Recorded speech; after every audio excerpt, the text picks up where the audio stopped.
Hey, fight fans, it's Ted Check. Last night, Alex Pereira, he made it look easy. You're making it look easy. Yeah, I mean, against Jerry Prohaska, he just, I mean, what can you say?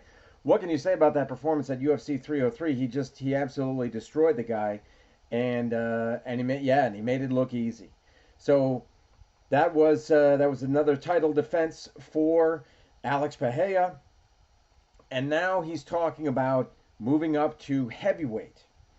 Um, you know, I'm not really surprised. He was the middleweight champ, and then he lost the belt, and instead of challenging for it again, he moved up to light heavyweight and he won that belt. Now he's looking to move up once again. It's kind of a progression, you see. I mean, Conor McGregor did it. Other fighters have done it. It just seems to be, I don't know. It just seems to be kind of innate with fighters to always be looking for the bigger, better challenge. And I get it. I get it. So Pereira, he wants to be a heavyweight. Dana White, not quite so keen on that, saying that yeah, maybe if he was in the game longer and he cleaned out his division, then maybe it would be more of an appetizing prospect that Pereira wanted to move up to heavyweight. But certainly, Dana White never had a problem when John Jones wanted to move up to heavyweight. But we know Dana White thinks that John Jones is the best fighter ever and the best pound for pound, and I've been through all that, so I'm not going to get into that again.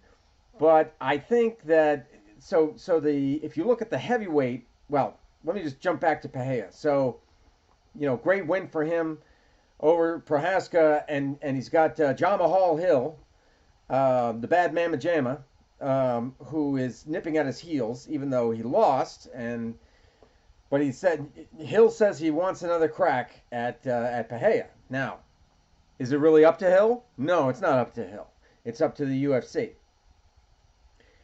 But if you look at the heavyweight picture, that's a little murky because you've got this fight coming up. This is UFC 304, so it's the next pay-per-view, July 23rd, in England.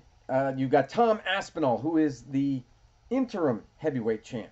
John Jones is the heavyweight champ, but he's been injured for so long that we've had time to have a fight, and now we're having a title defense of the UFC interim heavyweight championship. It's crazy because, but what can you do, right? Interim basically means you're there in play. You're a place marker.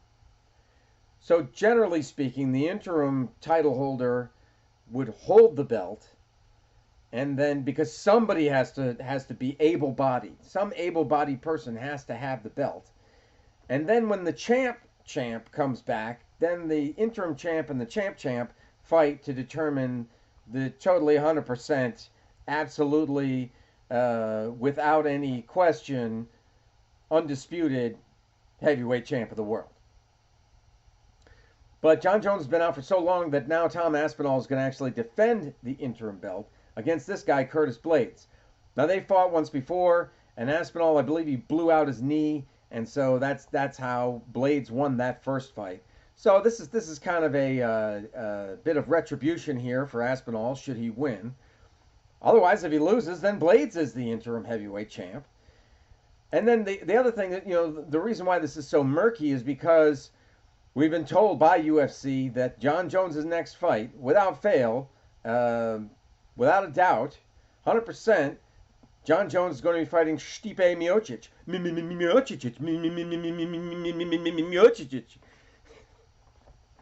Yeah, Stipe Miocic. Love the guy.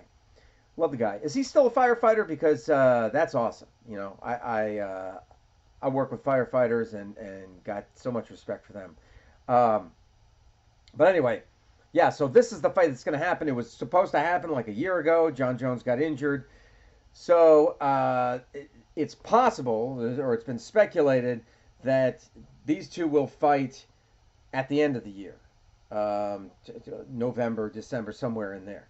But going back to Pereira, if something happens, if either one of these guys can't fight, or either one of these guys can't fight, I think Pereira is going to jump in there. Despite what Dana White says about he doesn't want to give Pereira, a heavyweight fight, he's reluctant to do that. I think Pereira would be the number one guy to put in there as a replacement for either one of those fights. Um, Definitely over a rematch with Jamahal Hill. So it's a very intriguing, interesting heavyweight picture that we're looking at here in the UFC. And you know, I don't know when we're gonna have when all of this will clear, all this fog will clear, because if John Jones wins, he still is gonna have to fight the winner of this fight. So we're probably not gonna see, we're not gonna know precisely who the clear cut 100% undisputed champ is until sometime next year. But it's guaranteed, or it's almost guaranteed, that John Jones, after he wins this fight, if he does win this fight, I mean he's favored to win. So let's say that he does. Well, he'll just get injured again, and it'll be another 2 years, and God, it just won't end. It just won't end. But anyway, let me know your thoughts on all that. Do you think Pereira is a wise choice, or do you think it's possible that he could jump into any one of these fights if any of these four fighters gets injured? Let me know, and I will talk to you later.